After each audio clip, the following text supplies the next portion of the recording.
আমাদের নেতা তারেক রহমান সাহেব তিনি কাজে হাত দিয়েছেন।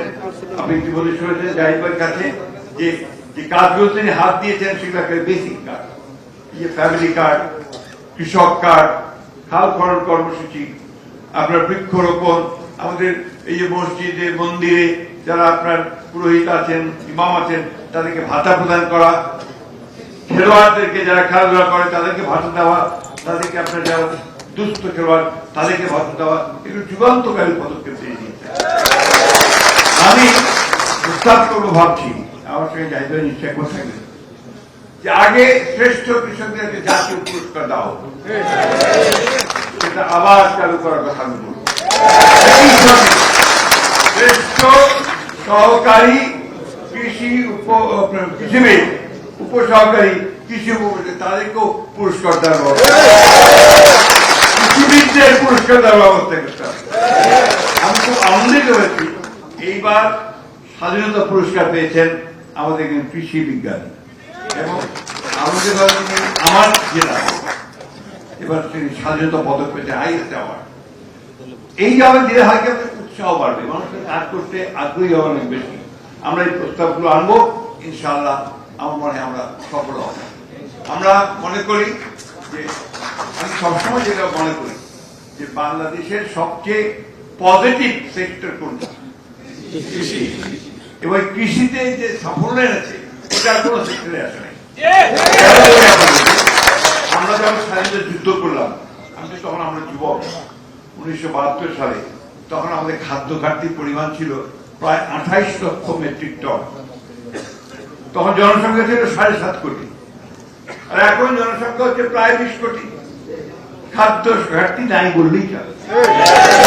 তারা করেছে কৃষকেরা যারা রোদে পুড়ে ঘামে ভিজে রক্ত থেকে পানি করে ফসল উৎপাদন করে, আপনারা যারা ওই ডেসিমিনেট করেন তাদের পাশে দাঁড়ান, প্রযুক্তিটা আপনারা নিয়ে যান, তাকে বোঝান, সে ওইভাবে কাজ করে। আপনারা দেখবেন যে একটা বাচ্চার কাছে সবচেয়ে প্রিয় মানুষটা কে? শিক্ষিকা, স্কুলের শিক্ষিকা, যে স্কুলে যায় ও যেটা বলবে সেটা করে ঠিক, ওটাই ঠিক, ওটার কোন পরিবর্তন নেই, ঠিক না? তেমনি ভাবে একজন উপসহকারী কৃষিবিদ কৃষককে যে কথাটা বলে সে সেটাকে বের করতে পারে। এই বিষয়গুলো আমাদেরকে অনুধাবন করে আমাদেরকে আপনাদের কাজের পরিবেশটাকে উন্নত করতে হবে। এবারকার ক্যাবিনেট মিটিং এ আমি আপনার যখন বাজেট তখন আমি সাবসিডি বাড়ানোটা বলতে চাই ভাই। আমি বলছি যে কৃষিতে যদি সাবসিডি আমরা না দিই, কৃষি এখন আর লাভজনক পেশা নয়। আমার আলুর কৃষক এবার কোনো দাম পায় না, 8 টাকা 7 টাকা দামে পৌঁছে গেছে।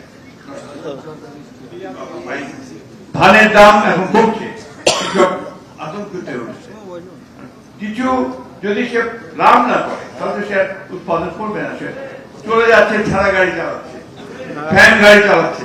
বেশিরভাগ কৃষক দেখবেন তারা এইসব চলে গেছে, কারণ লাভজনক।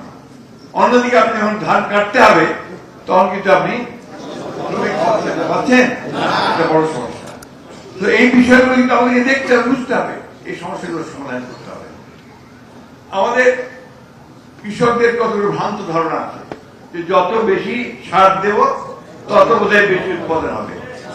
এটা ভুল ধারণা। এটা কিন্তু আপনাদের একটা দায়িত্ব আছে, এখানে এই ধারণাটা ভাঙাতে হবে, তাদেরকে বলতে হবে সঠিক নয়, মাটি নষ্ট হচ্ছে, আপনার ফসলের ক্ষতি হবে। এটা কিন্তু আমাদের দায়িত্ব বলে আমি মনে করি। এটা একটা ভয়ঙ্কর অবস্থায় চলে যাচ্ছে। দ্বিতীয়ত হচ্ছে যে আমরা আপনার কৃষি জমি নষ্ট করছি অনেক। আপনার যেটা আমরা ধারণা ছিল যে আগে একটা ক্লাস্টার ভিলেজ কনসেপ্ট ছিল, একটা যে এক জায়গায় সব বাড়িঘর নিয়ে আসার চেষ্টা করা। আমরা কিন্তু ওখান থেকে সরে গেছি। এটা চীনে খুব সফলতা লাভ করেছে, তারা ক্লাস্টার ভিলেজ করে বাড়িঘরগুলোকে সব এক জায়গায়, তাদের কি সুবিধা হয়, বিদ্যুৎ সরবরাহ, পানি সরবরাহ সব এক জায়গায় আনা যায়, অন্যদিকে রাস্তাঘাটগুলো ভালো করে করা যায়। এখন কি হচ্ছে, আপনার ধানের জমির মধ্যে আপনার একটা বাড়ি হচ্ছে, এইভাবে করছে। কিছুক্ষণ আগে আমাদের জাহিদ ভাই বলছিলেন যে আপনার যে বিদ্যুৎ পড়ে মারা যায়, ঠিক না, বজ্রপাতে। এখানে আপনার তাল গাছ লাগালে কিন্তু আপনার এখন ঠেকানো যায়। আমরা যদি জমির পাশে যে তাল গাছ লাগানোর পরিকল্পনা গ্রহণ করতে পারি, আপনারা বলতে পারেন, তাহলে তো আমরা সেটা করতে পারি। এরকম অসংখ্য কাজ আছে যেখান থেকে আমরা কিন্তু দেশকে সত্যিকার অর্থেই অগ্রগতির দিকে নিয়ে যেতে পারি।